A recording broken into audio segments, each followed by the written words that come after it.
Okay, latest Unisaw rebuild. This one is a complete build from scratch. I had a cabinet that I bought at an auction. It was an empty cabinet. This cabinet looks like it's from the 70s or 80s based on the design. The bottom no longer has a cast iron plinth.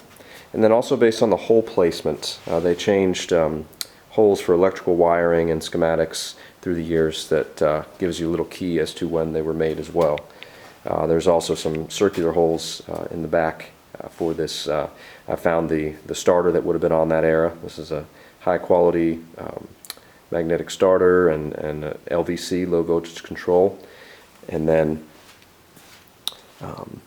all the internal parts then I got from people who were parting out saws, and I painted them to match, cleaned them up, lubed them, and got them ready to go.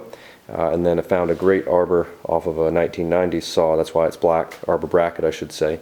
And then I bought a brand new arbor for it with new bearings. This is machined brand new to fit.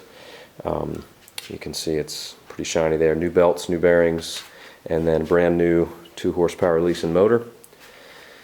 And I got the black hand wheels for this one because that's from the era, 70s and 80s.